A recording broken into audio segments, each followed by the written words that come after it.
अस्सलाम वालेकुम नाजरीन, आप देख रहे हैं नया पाकिस्तान और मैं हूं शहजाद इकबाल। वफाकी हुकूमत की जानिब से इस्लामाबाद में बल्दियाती इलेक्शन मुलतवी कराने की मुसलसल कोशिशों के बाद अब यह मामला एक मजाक बनकर रह गया है। इस्लामाबाद हाई कोर्ट के एक रुकनी बेंच ने कल इलेक्शन कमिश्नर ऑफ पाकिस्तान को आज शेड्यूल के मुताबिक बल्दियाती इलेक्शन करवाने का हुक्म दिया था, मगर इलेक्शन कमीशन और वफाकी हुकूमत ने इस अदालती हुक्म पर हाथ खड़े करते हुए फैसला नाकाबिले अमल करार दिया, जिसके बाद आज इस्लामाबाद में ना पोलिंग हुई ना ही एक रुकनी बेंच के फैसले के खिलाफ इस्लामाबाद हाई कोर्ट में वफाकी हुकूमत और इलेक्शन कमिश्नर ऑफ पाकिस्तान की इंट्रा कोर्ट अपील सुनी गई। और इससे अहम बात यह है कि ये अपीलें कब सुनी जाएंगी, इस बात का भी अभी तक तयन नहीं हुआ है। आज सुबह से दारुल हुकूमत के कई पोलिंग स्टेशन के बाहर वोटर्स की तादाद मौजूद थी, लेकिन कहीं पोलिंग अमला मौजूद नहीं था और कहीं पोलिंग स्टेशन पर ताले लगे हुए थे। पाकिस्तान तहरीक इंसाफ ने अदालती अहकामात की खिलाफ वर्जी पर इलेक्शन कमिश्नर ऑफ पाकिस्तान के खिलाफ इस्लामाबाद हाई कोर्ट में तौहीन अदालत की दरख्वास्त जमा करवा दी है, जबकि पाकिस्तान तहरीक इंसाफ ने एक बार फिर चीफ इलेक्शन कमिश्नर के खिलाफ रेफरेंस दायर करने का ऐलान करते हुए उनसे दोबारा मुस्ताफ़ी होने का मुतालबा किया है। चेयरमैन पाकिस्तान तहरीक इंसाफ इमरान खान ने बल्दियाती इलेक्शन में ताख़ीर पर ट्वीट किया कि अदालती हुक्म के बावजूद इंतखाबात ना कराकर इलेक्शन कमीशन ने खुद को हुकूमत की बी टीम साबित किया है। PDM अवाम से खौफजदा है और इंतखाबात से भाग रही है। इस पूरे मामले पर हम बात करेंगे, जिसके लिए हमें ज्वाइन किया है PMLN के सीनियर रहनुमा तारिक फजल चौधरी ने। तारिक साहब, बहुत बहुत शुक्रिया वक्त देने के लिए। कल इस्लामाबाद हाई कोर्ट ने कहा था कि इलेक्शन कमिश्नर ऑफ पाकिस्तान को आज ही इस्लामाबाद में बल्दियाती इंतखाबात करवाने हैं। क्या इलेक्शन कमिश्नर ऑफ पाकिस्तान और हुकूमत पर यह लाजिम नहीं था कि आज ही इंतखाबात करवाते? देखें, यकीनन हाई कोर्ट के फैसले के बाद बिल्कुल ये इलेक्शन कमीशन ऑफ पाकिस्तान पे भी लाजिम था कि वो बल्दियाती इंतखाबात बल्दियाती इंतखाबात आज के दिन इस्लामाबाद में कराते, और ये वफाकी हुकूमत पे भी लाजिम था कि वो जिस तरह की भी सपोर्ट और असिस्टेंस इलेक्शन कमीशन को चाहिए थी वो फराहम करती। ये आइन में दर्ज है। लेकिन वक्त को आप बिल्कुल भी आप ये कहें कि नज़रअंदाज नहीं कर सकते। जब हाई कोर्ट ने ऑर्डर दिया कि इलेक्शन होने चाहिए, उस वक्त इलेक्शन के इनेकाद में 12 या 14 घंटे रह गए थे। तो अब ये बिल्कुल एक कॉमन सेंस की बात है कि 12-14 घंटों के अंदर 1000 पोलिंग स्टेशंस पे जो इस्लामाबाद में कायम किए गए, उसमें तकरीबन 20 से 25 हज़ार लोगों की जो तादाद है, जो सिक्योरिटी भी है, जो इलेक्शन का स्टाफ है, उनकी अपॉइंटमेंट भी थी, उनकी ट्रांसपोर्टेशन भी थी, इलेक्शन के सामान की तरसील थी, सिक्योरिटी के अरेंजमेंट्स थे। तो ये 12-14 घंटों में किसी सूरत में भी ये अमल जो है मुकम्मल नहीं हो सकता था। इसलिए ये यानी इंतज़ामी तौर पे पॉसिबल नहीं था, वरना इलेक्शन जो अदालत का ऑर्डर है वो सर आंखों पे है। आपकी पार्टी का, हुकूमत का क्या मौक़िफ़ है इंट्रा कोर्ट अपील में? क्योंकि 27 तारीख को इलेक्शन कमीशन ने ये आखिरी फैसला किया कि 31 तारीख को जो इलेक्शन होने थे अब वो मुलतवी होंगे, यानी कि 27 दिसंबर तक जो भी कार्रवाई थी, जो प्रोसेस था इलेक्शन का, वो इलेक्शन कमीशन ऑफ पाकिस्तान ने कर लिया होगा। तो अब आप यही दरख्वास्त करेंगे कि अगले 3-4 दिन में इलेक्शन करवा दें, जब ये जो आप कह रहे हैं कि पेपर्स पहुंचने थे, बैलेट पेपर्स, और लोगों को स्टाफ ने पहुंचना था, सिक्योरिटी के इंतजाम करने थे, 4-5 दिन में आपके ख्याल में इलेक्शन हो जाने चाहिए? फिर शहजाद साहब, बड़ी वाज़ेह सूरत हाल है, इसमें किसी तरह की कोई कॉम्प्लिकेशन नहीं है। इस्लामाबाद में बल्दियाती इंतखाब जो आप ये कहें कि माजी में होते रहे हैं, उसमें 1979 में इलेक्शन हुआ है इस्लामाबाद में लोकल बॉडीज़।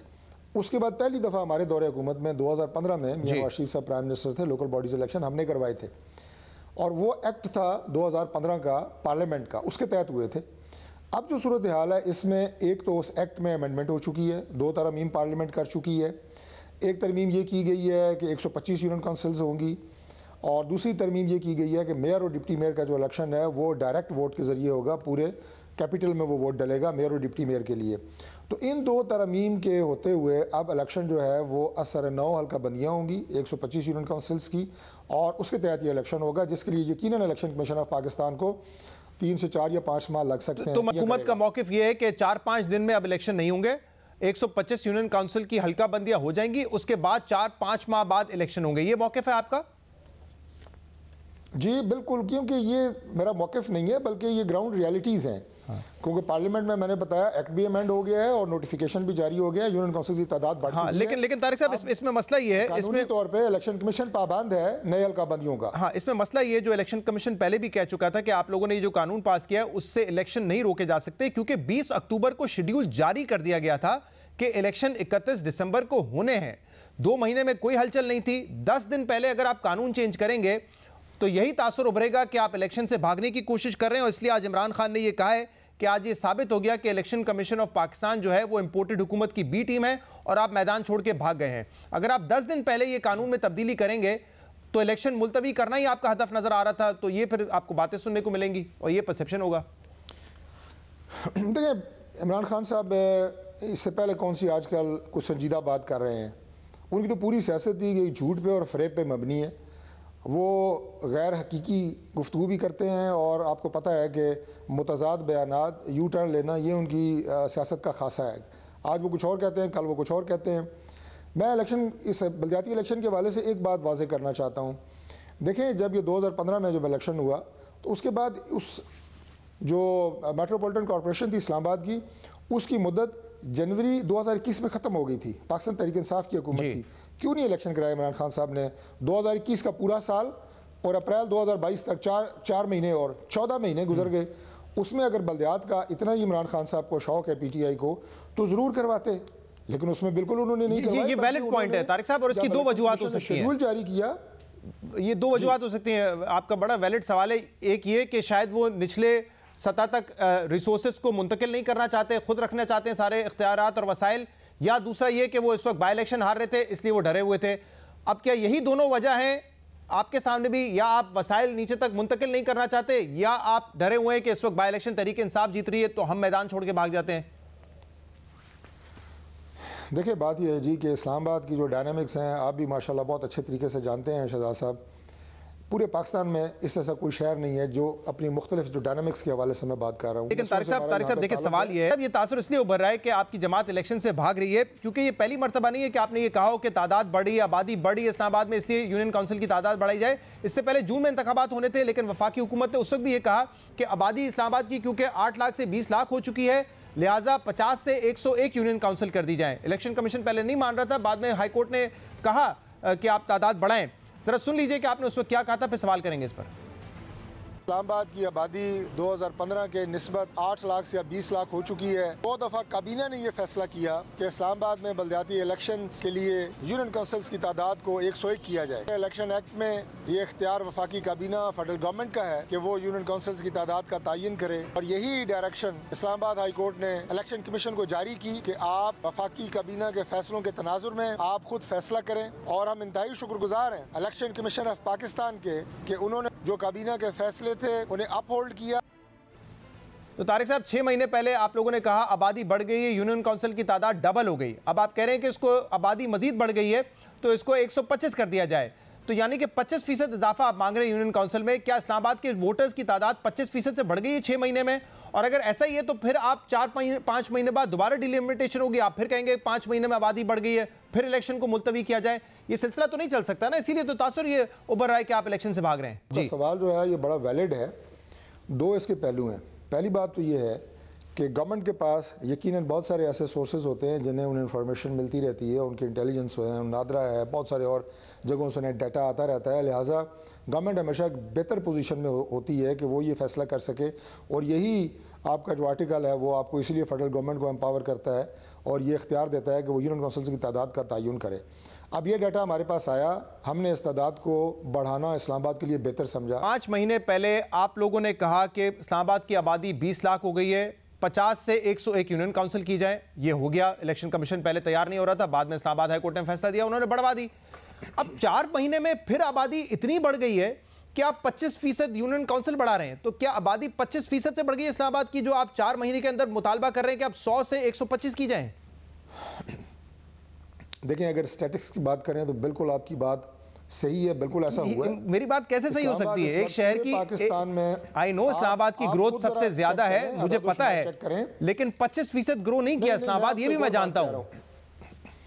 मैं आपको ये कह रहा हूं कि इस्लामाबाद पूरे पाकिस्तान में सबसे ज्यादा जो लोग इसमें माइग्रेशन कर रहे हैं, नई आबादकारियां हो रही हैं, वो सबसे ज्यादा इस्लामाबाद के अंदर हो रही हैं जी। सबसे ज़्यादा लोग यहाँ पे अपने घर बना रहे हैं और यहाँ पे सेटलमेंट्स हो रही हैं। नादरा का डाटा मैं आपसे शेयर कर सकता हूँ, वाकई यहाँ पे आबादी बढ़ी है। नहीं, मैं आबादी बढ़ी है, इस्लामाबाद की आबादी दूसरे शहरों के मुकाबले में माइग्रेशन की वजह से ज्यादा बढ़ी है, लेकिन 4 महीने में इतनी नहीं बढ़ी कि उसको आप कहें कि 25% बढ़ गई है।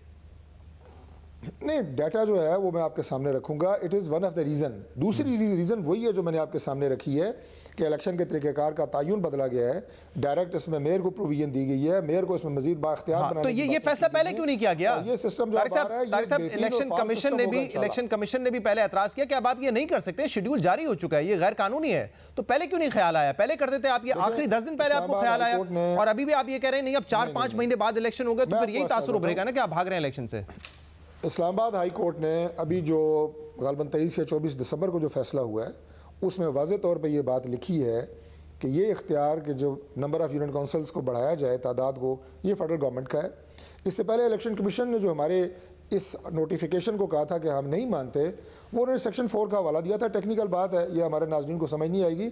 सेक्शन 4 को हाई कोर्ट ऑफ इस्लामाबाद ने कह दिया कि नहीं, सेक्शन 4 यहाँ पे वैलिड नहीं है, ये इख्तियार वफाकी हुकूमत का है। और तभी केस वापस इलेक्शन कमीशन को रेफ़र हुआ, रिमांड हुआ, और इलेक्शन कमीशन ने फिर फैसला किया कि ठीक है, हम इलेक्शन पोस्टपोन करके आपको नेक्स्ट डेट देते हैं। सही। तो कराची हैदराबाद में भी हम देख रहे हैं आपके इत्तेहादी, वो भी बड़ी जरूरी है। नहीं, कराची और कराची हैदराबाद में भी जो बात कर रहा हूँ, जी मैं सर आखिरी बात सुन लें जी, वो भी बड़ी जरूरी है। चूंकि अब जो इलेक्शन एक्ट है उसमें तरमीम हो चुकी है, अब इलेक्शन नए एक्ट जो कि लोकल बॉडीज एक्ट 2022 है उसके तहत होगा, और वो नेशनल असेंबली से पास हो गया है। नहीं तारिक साहब वही अब इन प्लेस होगा। नहीं, वो इस्लामाबाद हाई कोर्ट के फैसले पे अब डिपेंड करता है। इस्लामाबाद हाई कोर्ट ने कल जो 31 तारीख को यानी कि आज इलेक्शन करवाने का कहा था, वो 101 यूनियन काउंसिल पे हुआ था। अब ये मामला सब जुडिस हो गया है। आप ये कैसे कह रहे हैं कि अब इसी पे होगा 125 पे? ये तो अब कोर्ट्स डिसाइड करेंगी ना कि क्या होना है। जी बिल्कुल, कोर्ट्स डिसाइड करेंगी, इसीलिए हम इंट्रा कोर्ट अपील में गए हैं। मैंने जो फैक्ट्स मेरे सामने थे आपके पास रखे हैं, ठीक है। और अगर अब ये इलेक्शन 101 यूनियन काउंसिल्स पे हो जाता है, यानी पिछले एक्ट पे हो जाता है, और 10 दिन के बाद नया एक्ट इन प्लेस होगा, तो वो इलेक्शन कहाँ जाएगा? कल जो है इस्लामाबाद हाई कोर्ट ने भी सवाल किया है कि जिन लोगों ने अपनी कैंपेन कर चुकी थी उनके अखराजात हुए हैं, 60 करोड़ रुपए इलेक्शन में हुकूमत लगा चुकी है, तो फिर वो किसके खाते में जाएगा, वो कौन अदा करेगा? जी आपने सवाल मेरे से किया है। जी आप ही हैं शो पर, और तो है नहीं। ये 60 करोड़ रुपए के, जी बिल्कुल सही है, जी बिल्कुल सही है। देखिए यकीनन ये बात जो है, ये बिल्कुल वैलिड बात है कि इसमें कैंडिडेट्स के जो अखराजात या कैंडिडेट्स ने जो इलेक्शन कैंपेन की है, लेकिन मैं आपको ये, और टैक्स पेयर का जो पैसा लगा है, होती है जो इलेक्शन मुहिम होती है, जो आप ये कहें कि लोगों के साथ आपका रब्ता होता है पॉलिटिकल बंदों का, वो कभी ज़ाया नहीं जाता। जैसे नेकी कभी ज़ाया नहीं जाती ना, इसलिए पॉलिटिकल एक्टिविटी कभी ज़ाया नहीं जाती। ये हमारे अगले इलेक्शन था कि मैं इसको, लेकिन जो टैक्स पेयर के अखराजात, टैक्स पेयर के पैसों से जो अखराजात हुए वो तो ज़ाया हो गए ना। बैलेट पेपर की छपाई, दूसरे जो मामला थे, अब आपने यूनियन काउंसिल बढ़ा दिया वक्त पे, तो वो तो ज़ाया हो गए ना। कोर्ट ने यही कल सवाल किया कि 60 करोड़ क्यों ना वो हुकूमत से वसूल किए जाएं। देखिए इसमें जो बैलेट पेपर्स वगैरह की छपाई का अमल है, यकीनन वो दोबारा होगा। बाकी जहाँ तक मोबिलाइजेशन है वो नहीं हुई, हमारे सिक्योरिटी के इदारों से हमने अभी तक लोग नहीं मंगवाए, लोग जो हैं वो फील्ड्स में इन प्लेस नहीं हुए, तो वो अखराजात जो है वो मेरा ख्याल है। बहुत शुक्रिया तारिक फजल चौधरी साहब हमारे साथ मौजूद थे। कह रहे थे अब जो नया कानून पास हुआ है जिसमें 125 यूनियन काउंसिल में इलेक्शन होना है और डिप्टी मेयर और मेयर का इलेक्शन डायरेक्ट होना है, उस कानून के तहत इंतखाबात होंगे, यानी कि 4 से 5 माह लग सकते हैं, क्योंकि यूनियन काउंसिल बढ़ेंगी तो डिलिमिटेशन की जरूरत होगी और फिर इंतखाबात होंगे। अब देखना है कि अदालत इस हवाले से क्या फैसला देती है, क्योंकि अदालत ने कहा था इलेक्शन कमीशन ने आज ही इंतखाबात करवाने हैं। प्रोग्राम में एक ब्रेक शामिल करेंगे, इसके बाद मजीद बात करेंगे, हमारे साथ रहिएगा।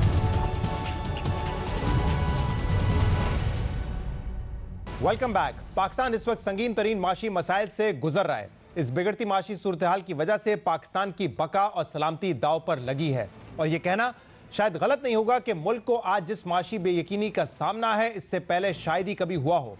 इस वक्त मुल्क में ज़र मुबादला के ज़खायर 8 साल की कम तरीन सतह यानी सिर्फ 5.8 अरब डॉलर पर हैं, जो बामुश्किल 1 माह की दरामदाद के लिए काफ़ी हैं।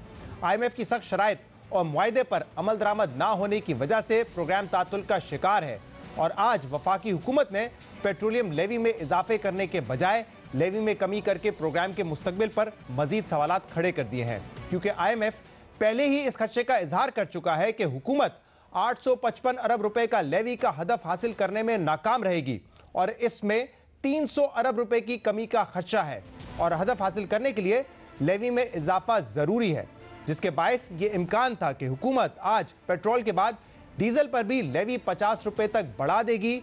मगर लेवी बढ़ाने के बरक्स वफाकी वजीर खजाना इसाक डार ने लाइट डीजल और मिट्टी के तेल पर लेवी कम करने का ऐलान कर दिया है। ओगरा की कैलकुलेशन के मुताबिक मिट्टी के तेल में करीबन 8 रुपये 76 पैसे की इंक्रीज़ रिकमेंडेड है, और इसी तरह जो लाइट डीजल ऑयल की जो वर्किंग है उनकी एक्चुअल 7 रुपये 73 पैसे की इंक्रीज़ करने की तजवीज़ है। ये फैसला किया गया है कि हुकूमत ये जो इंक्रीज़ है वो जो अपनी जो लेवी है इन दो प्रोडक्ट्स के ऊपर उसको अब्जॉर्ब करे, जो भी कलेक्ट की जाती है उसको उसमें से उसको यानी कम कर दिया जाए। वो 227 रुपये 80 पैसे डीजल और 214 रुपये 80 पैसे पेट्रोल की कीमत फैसला किया गया है कि वो भी बरकरार रहेंगी। पाकिस्तानी मईशत को मुस्तकिल तौर पर मुश्किलात से निकालने के लिए ज़रूरी है कि अहम माशी रिफॉर्म्स किए जाए, मगर इस्लाहात तो दूर की बात, हुकूमत अपनी मकबूलियत खोने के डर से लेवी बढ़ाने के फैसले से ही हिचकिचा रही है। अगर हुकूमत IMF को इस बात पर कायल नहीं कर सकी कि लेवी का हदफ कैसे पूरा होगा तो IMF का प्रोग्राम बहाल नहीं होगा, और अगर IMF का प्रोग्राम बहाल नहीं हुआ तो दोस्त ममालिक भी पाकिस्तान को कर्ज नहीं देंगे, वो इसके लिए तैयार नहीं होंगे। अगले 3 माह में पाकिस्तान को 8.3 अरब डॉलर कर्ज की अदायगी करनी है। डिफॉल्ट का खतरा सर पर मंडला रहा है। फिच, मोडीज और S&P समेत दुनिया की मारूफ क्रेडिट एजेंसियां पाकिस्तान की रेटिंग गिरा चुकी हैं, और ऐसे में वो हुकूमत जो सियासत नहीं रियासत बचाने का नारा लगाकर हुकूमत में आई थी, वो अहम माशी फैसले करने के बजाय अपना सियासी सरमाया बचाने में लग चुकी है। इस वक्त तमाम माशी माहिरीन की ये राय है कि IMF प्रोग्राम की बहाली के बगैर डिफॉल्ट से बचना नामुमकिन है, मगर हुकूमत के लिए IMF का प्रोग्राम और उसकी सख्त शराइत आग का दरिया पार करने जैसा है। IMF हुकूमत से तमाम शराइत पर अमल दरामद का मुतालबा कर रहा है, और इस बार IMF अपने रवैये में लचक भी नहीं दिखा रहा, जिसकी बुनियादी वजह पाकिस्तान की तरफ से मिसकमिटमेंट्स हैं। अलमिया यह है कि पाकिस्तान अब तक 22 बार IMF के पास जा चुका है, और हर हुकूमत ये दावा करती है कि IMF का आखिरी प्रोग्राम होगा, मगर ना अब तक ऐसा हुआ है, और ना ही मुख्तलिफ हुकूमतों ने वो इस्लाहात की हैं जो मुल्क के लिए ज़रूरी थी और जिस पर IMF हमेशा से जोर देता आया है।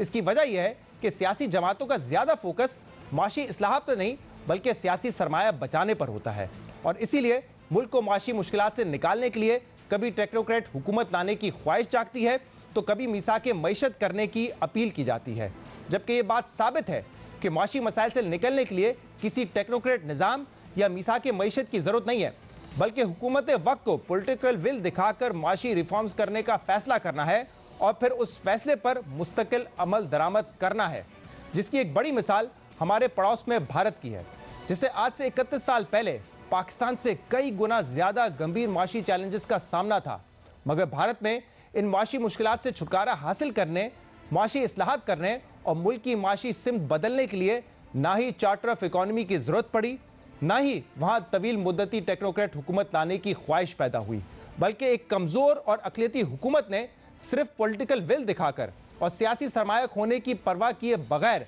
भारत को दिवालियापन से निकाल कर दुनिया की 5वीं बड़ी मईशत बनाने की बुनियाद डाली। आपको बताते हैं कि भारत को 1991 में किस किस्म की मुश्किलात का सामना था और भारत ने कैसे इन चैलेंजेस से निपटने का फैसला किया। अहम बात यह है कि सोवियत यूनियन के खात्मे से पहले तक भारत भी सोशलिज्म के रोमांस में मुब्तला था। कारोबारी मामलात पर सरकारी कंट्रोल इस हद तक ज़्यादा था कि भारत को लाइसेंस परमिट राज करा दिया जाता था। बैनुल-अक़वामी सरमायाकारों पर भारतीय मईशत के दरवाजे मुकम्मल बंद थे। माशी लिबरलाइजेशन और प्राइवेटाइजेशन को मुल्क की सलामती के लिए खतरा समझा जाता था। मुल्क में कौन सी फैक्ट्री कब लगनी है, किस फैक्ट्री की कितनी पैदावार होनी है और किसे फैक्ट्री लगाने की इजाज़त होगी, ये सारे फैसले सरकार करती थी और भारत को ये कंट्रोल्ड इकोनॉमिक पॉलिसी और आखिर में इराक कुवैत जंग दिवालिया के करीब लेकर आ गया था। कोई मुल्क भारत को कर्ज देने के लिए तैयार नहीं था। अक्टूबर 1990 में मूडीज और S&P भारत की शॉर्ट और लॉन्ग टर्म क्रेडिट रेटिंग गिरा चुके थे। मुल्क में सिर्फ 1 हफ्ते का तेल खरीदने के सकत बाकी थी और सिर्फ 1 अरब डॉलर के ज़र मुबादला के ज़खायर ने भारतीय हुकूमत को खुफिया तौर पर रियासती सोना बेचने पर मजबूर कर दिया था।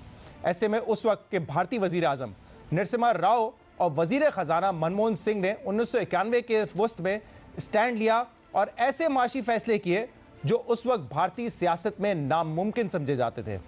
जून 1991 में नरसिम्हा राव की हुकूमत आए हुए सिर्फ 2-3 हफ्ते ही हुए थे कि हुकूमत ने भारतीय रुपए की कदर 20 से 25% कम करने का मुश्किल और गैर मकबूल तरीन फैसला किया। मनमोहन सिंह के वजीर खजाना बनने से पहले तमाम इंपोर्ट्स पर सख्त हुकूमती कंट्रोल था, मगर नई हुकूमत ने फौरी तौर पर इंपोर्ट्स पर तकरीबन 355% तक का टैरिफ खत्म किया और सिर्फ 71 अशिया पर कंट्रोल को छोड़कर तमाम अशिया की इंपोर्ट्स की इजाजत दी गई।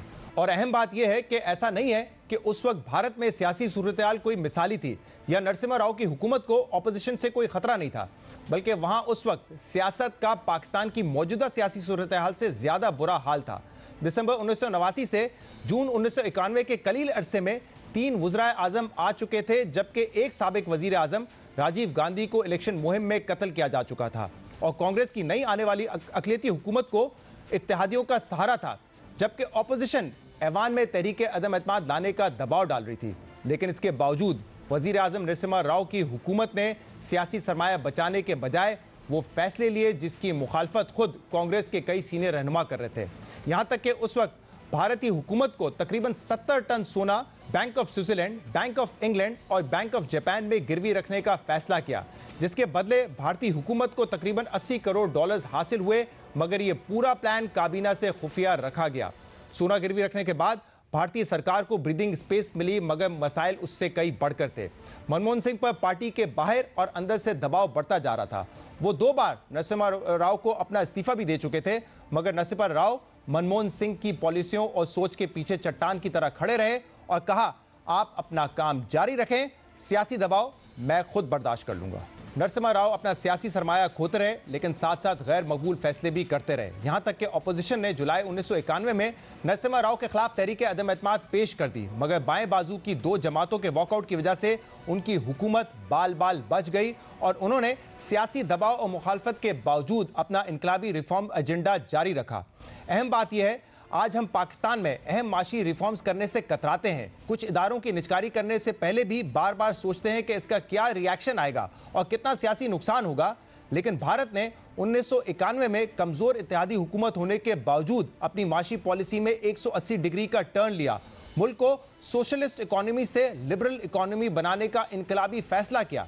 मनमोहन सिंह ने 24 जुलाई 1991 को एक ऐसा बजट पेश किया जिसे आज भी नए भारत की बुनियाद करार दिया जाता है। 1991 के बजट में वजीर खजाना मनमोहन सिंह ने भारत में लिबरलाइजेशन, प्राइवेटाइजेशन और ग्लोबलाइजेशन की बुनियाद डाली। लाइसेंस परमिट राज का खात्मा किया गया, चीनी खाद और एक्सपोर्ट्स पर दी जाने वाली सब्सिडी और मराद को खत्म किया गया, सरकारी इदारों की निजकारी की इजाजत मिली, कंपटीशन बढ़ा, जो इदारे मार्केट प्राइस कंट्रोल करते थे उनकी जगह रेगुलेटर्स ने ले ली और गैर मुल्की सरमायाकारों को भारतीय इदारों में 91% तक की मलकियत हासिल करने की इजाजत मिली। इस बजट के बाद भारतीय मईशत के दरवाजे दुनिया के लिए खुले, बाहर से पैसा आया, पैसों से पैसा बनना शुरू हुआ, स्टॉक एक्सचेंज में कारोबार बढ़ा और सारे खदशात के बरक्स इस रिफॉर्म्स के नतीजे में भारत की गैर मुल्की कंपनियों का गुलाम बनने के बजाय भारत की अपनी कई कंपनियां मल्टीनेशनल कंपनियां बन गई और आज भारत दुनिया की 5वीं बड़ी मईशत है। जबकि 1990 में पाकिस्तान से पीछे रहने वाला भारत आज जीडीपी पर कैपिटा की रेस में भी पाकिस्तान से बहुत आगे निकल चुका है। अहम बात यह है कि 1991 में भारत ने आईएमएफ से आखिरी बार मुआहदा किया था और इसके बाद दोबारा कभी वो आईएमएफ से कर्जा लेने के लिए नहीं गए, क्योंकि भारत ने वो तमाम इस्लाहात की जो उनके लिए जरूरी थी और जिस पर आईएमएफ इसरार कर रहा था। मगर हम आज भी 22 प्रोग्राम्स के बाद भी आईएमएफ प्रोग्राम में फंसे हुए हैं। हम आज तक मुनसिफाना टैक्स रिफॉर्म्स नहीं कर सके हैं। हम आज तक ये फैसला नहीं कर सके हैं कि हुकूमत कारोबार से दूर रहेगी, यानी इदारों की निजकारी की जाएगी या नहीं की जाएगी। ना ये फैसला किया जा सका है कि जनरल सब्सिडीज नहीं दी जाएंगी, यानी महंगी गैस और बिजली खरीद कर सस्ती नहीं बेची जा सकती। और अलमिया यह है कि इन तमाम पॉलिसीज पर सियासी जमातों का इत्तेफाक है कि ये इस्लाहत होनी चाहिए, लेकिन जब वही सियासी जमातें हुकूमत में आती हैं तो मकबूल फैसले करके सियासी सरमाया और वोट बैंक बचाने की कोशिश में लग जाती हैं। प्रोग्राम में शामिल करते हैं एक ब्रेक और उसके बाद मजीद बात करेंगे। हमारे साथ रहिएगा।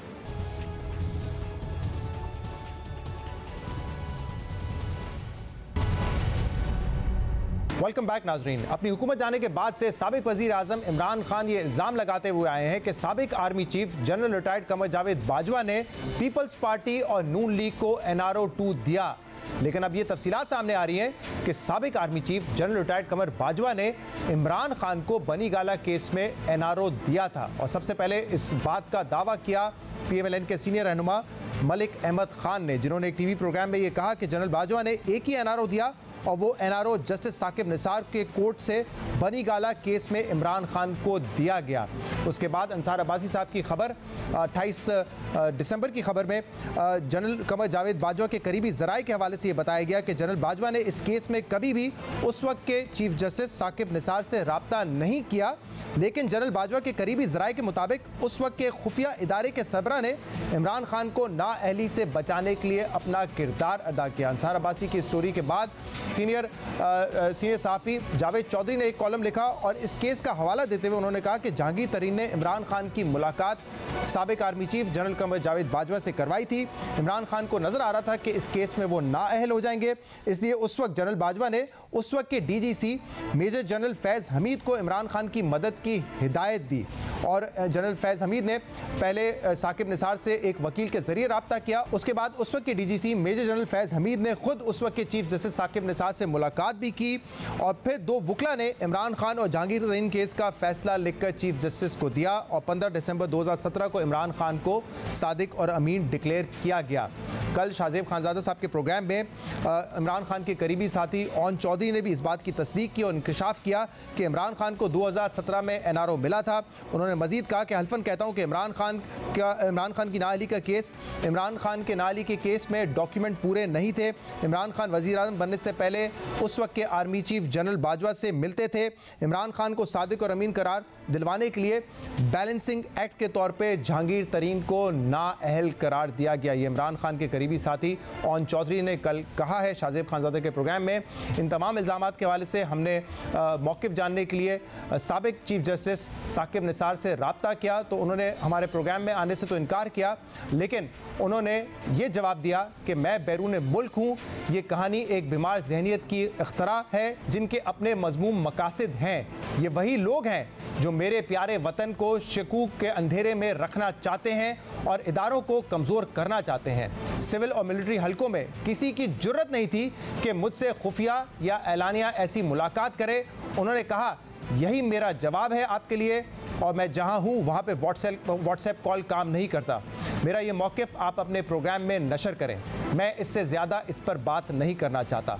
ऐसे लोग हमारे मुल्क के लिए कारी ज़र्ब हैं। साबिक चीफ जस्टिस के इस जवाब के बाद हमने उन्हें 4 सवाल भेजे कि वो अगर आना नहीं चाहते तो कम से कम इन सवालात पर अपना मौक़िफ़ दे दें। वो 4 सवाल ये थे। बनीगाला केस में इमरान खान को आपने सादिक और अमीन डिक्लेयर किया था, क्या ये फैसला किसी के दबाव में किया गया था? दूसरा सवाल, क्या आपकी कभी जनरल फैज़ हमीद से इस केस के दौरान उनसे मुलाकात हुई और मुलाकात का ये मकसद था कि आप बनीगाला केस में इमरान खान को रिलीफ दें? तीसरा सवाल, क्या ये बात दुरुस्त है कि आप इमरान खान को बनीगाला केस में और जहांगीर खान तरीन को असासे छुपाने के केस में बैक वक्त सादिक और अमीन करार नहीं देना चाहते थे? चौथा सवाल, क्या ये बात दुरुस्त है कि बनीगाला केस का फैसला आपको 2 वकला से लिखवा कर दिया गया था?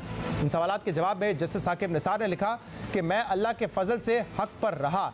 किसी की भी जुर्रत नहीं रही कि इमरान खान समेत किसी के लिए भी कोई रियायत हासिल करने के लिए मुझसे रब्ता करे, चाहे वो कोई आला तरीन फौजी अफसर ही क्यों ना हो। इमरान खान अपने या जहांगीर खान तरीन के किसी मामले में मुझसे रब्ता करने की सोच भी नहीं सकते थे। मैं चीफ जस्टिस था और बेंच का सरबराह भी था। माशाल्लाह मेरे दोनों साथी जज जस्टिस फैसल अरब और जस्टिस उमर अता बंदियाल ऐसे किरदार के हामिल हैं कि जिस पर सवाल नहीं उठाया जा सकता। बीमार ज़हनियत के हामिल अफराद जिनके अपने ख़ास मकासद हैं, इनकी जानिब से ऐसे हवाला जात देना जाहिर करता है कि उनकी सोच कितनी अहमकाना है। मेरे ख्याल में मुझ में और मेरे साथी जजेस में फ़ैसला तहरीर करने की सलाहियत मौजूद है। कौन सा वकील हमारे जैसा फ़ैसला तहरीर कर सकता है? एक गलत सोच की जानिब से ये बेहुदा इल्ज़ामात हैं। तो जो इल्ज़ाम लग रहा है साबिक चीफ जस्टिस साकिब निसार पे कि उन्होंने 2 वकला के ज़रिए वो फ़ैसला तहरीर किया जिसमें इमरान खान को रियायत मिली, उनको सादिक और अमीन डिक्लेयर किया गया और इस वक्त साकिब निसार ने यह कहा था कि मैं बैक वक्त दोनों को सादिक और अमीन नहीं डिक्लेयर कर सकता, इसलिए बैलेंसिंग एक्ट हुआ। इस पर साबिक चीफ जस्टिस साकिब निसार का मौक़िफ़ हमने आपके सामने रखा, वो इसको डिनाई कर रहे हैं। लेकिन आज इसी हवाले से सलीम साफ़ी साहब ने भी अपने कॉलम में जिक्र किया। वो कह रहे हैं कि मैंने जहांगीर खान तरीन को पहले ही बता दिया था कि एक ऐसा फैसला आने वाला है जिसमें आप नाअहल होंगे लेकिन इमरान खान को अहल कर दिया जाएगा और ये एक बैलेंसिंग एक्ट होगा। इस वक्त हमारे साथ मौजूद है सीनियर सहाफ़ी और तजज़ियाकार सलीम साफ़ी साहब। बहुत बहुत शुक्रिया सलीम साफ़ी साहब। आज आपका भी कॉलम है, उससे पहले जावेद चौधरी साहब ने भी बड़ी तफसील से लिखा कि कैसे NRO-2 बाजवा साहब ने दिलवाया इमरान खान को। लेकिन जब हमने रब्ता किया, साकिब निसार साहब साबिक चीफ जस्टिस हमारे प्रोग्राम पर तो नहीं आए, लेकिन उनका तफसीली मौक़िफ़ हमने आवाम के सामने रखा, आपके सामने रखा है। वो तो डिनाई कर रहे हैं, कह रहे हैं ऐसी कोई बात नहीं है, किसी की जुर्रत नहीं थी, ना इमरान खान की ना जहांगीर तरीन की कि वो अपने मामले में मुझसे रब्ता करे, ना किसी आला फौजी शख्स की ये जुर्रत थी कि वो मुझसे रब्ता करके इस किस्म का फैसला लिखवाए। शहजाद, जहाँ तक डिनाइल का ताल्लुक है तो जरदारी साहब भी डिनाई कर रहे हैं कि उन्होंने कभी कोई करप्शन नहीं की। नवाज शरीफ साहब भी डिनाई कर रहे हैं कि जी एवन फील्ड और या जो इस तरह की चीज़ें हैं ये सब मनगढ़ंत है। सुलेमान शहबाज साहब भी डिनाई कर रहे हैं कि जी उन्होंने कोई मनी लॉन्ड्रिंग नहीं की थी। शहजाद अकबर भी डिनाई कर रहे हैं कि जी मैंने कुछ नहीं किया है ना। इसी तरह जो है इमरान खान साहब भी डिनाई कर रहे हैं कि उन्होंने गाड़ियाँ नहीं बेची हैं। एक तो ये बात है। दूसरा, ये कॉलम मैंने आज रीप्रोड्यूस किया है जी।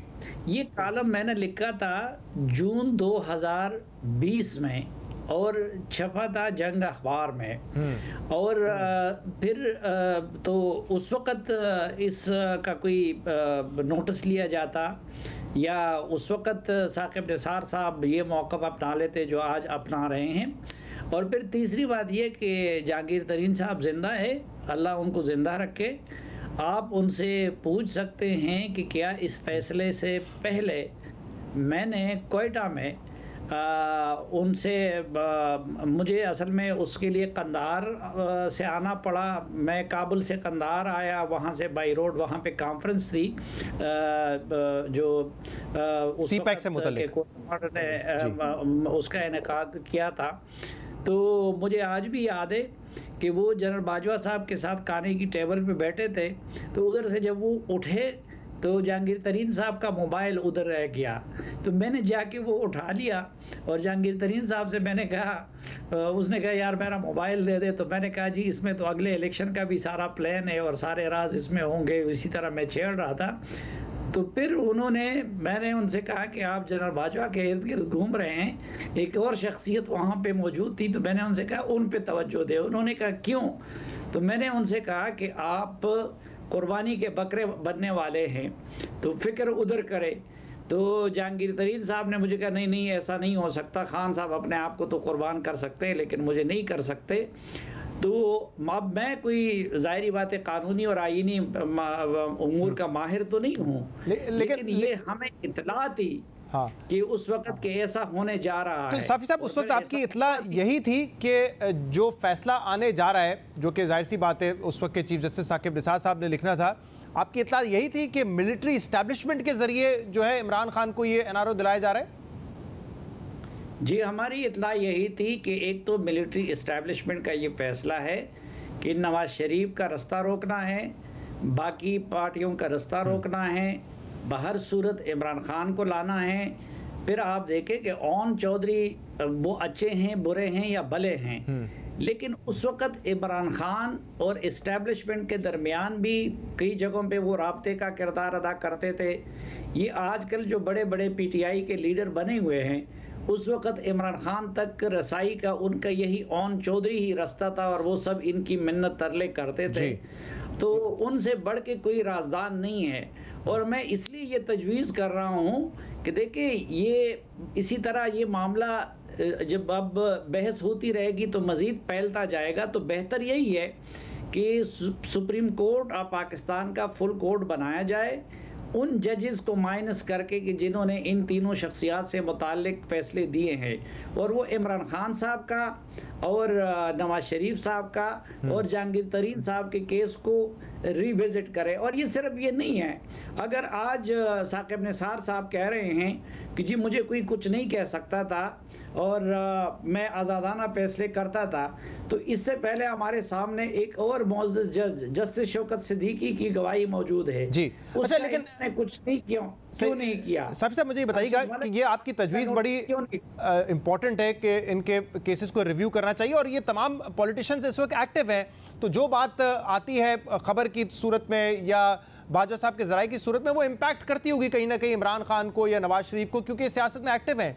लेकिन उनकी अकाउंटेबिलिटी कैसे हो जो कि अब रिटायर हो चुके हैं, जो कि ज़राए के थ्रू बात भी कर रहे हैं, लेकिन उन पे उंगलियां उठने का तो कोई फ़ायदा नहीं है। वो रिटायर हो चुके हैं, वो अपनी पोजीशन पे है नहीं। सियासतदान को जाहिर सी बात है उनको डिस्क्रेडिट भी कर सकते हैं आप, उनका केस दोबारा खोल भी सकते हैं। तो ये जो हमारी साबिक मिलिट्री इस्टेब्लिशमेंट है जिसके नाम सामने आ रहे हैं कि फैज़ हमीद साहब ने क्या रोल प्ले किया, जनरल बाजवा साहब ने रोल प्ले किया, उनका क्या होगा फिर? उनका एहतसाब कैसे होगा?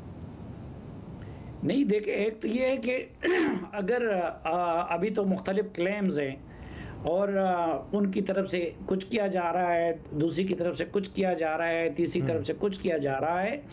तो एक तो ये कि सुप्रीम कोर्ट ऑफ पाकिस्तान का फुल कोर्ट अगर इस हवाले से फैसला कोई दे दे और वो किसी को गिल्टी या बेगुनाह करार दे दे तो उसकी बुनियाद पे फिर आगे बढ़ने का रास्ता हमवार हो जाएगा। मसलन सिर्फ ये मामला नहीं है, मैंने आपको बता दिया कि अरशद मलिक का मामला है जी, उनके वीडियो का मामला है, फिर उनकी पुरस्कार मौत का मामला है। अच्छा, ये सारी चीज़ें कासिम सूरी को नीचे से नाअहल किया गया और उसको फिर स्टे मिलता है। वो स्टे हफ्तों नहीं, महीनों नहीं, वो सालों चलता है और वो स्टे पे डिप्टी स्पीकर रहे। इसी तरह हम अगर देखें तो इस दौरान बहुत सारे और भी केसेस हैं कि जिनके बारे में लोगों के जहनों में इस तरह के शुकूक शुबहात मौजूद है। तो बेहतर यही है कि इन 3 केसेस को मिसाल बना के वो सुप्रीम कोर्ट का फुल कोर्ट उसका फैसला कर ले। लेकिन मैं ये पूछना चाह रहा हूँ कि जिन लोगों ने ये एनआरओ दिलवाने की पूरी कोशिश की और आप कह रहे हैं कि एक वजीर आजम को निकालना, नवाज शरीफ को एक को लाना, ये सारा तो था मामला, इस पर भी एहतसाब हो सकता है या सिर्फ ये तारीख का एक हिस्सा रहेगा, किताबों में पढ़ेंगे, इस तरह के इंटरव्यूज में आएंगे, या सही मानों में वाकई उनका भी एहतसाब हो सकता है क्योंकि वो तो मेन प्लेयर्स थे इसमें सब? देखिए, एहतसाब का जहाँ तक मामला है, अब खुद जो चेयरमैन नैब का मामला था, अब बात पे वो सो मोटो एक्शन लेते थे, तो उस वक़्त जो चेयरमैन नैब का मामला आया था और फिर तैयबा गुल का जो वीडियो चलाया गया, तो सवाल ये कि उसका एहतसाब नोटिस क्यों नहीं लिया गया किसी अदालत की तरफ से।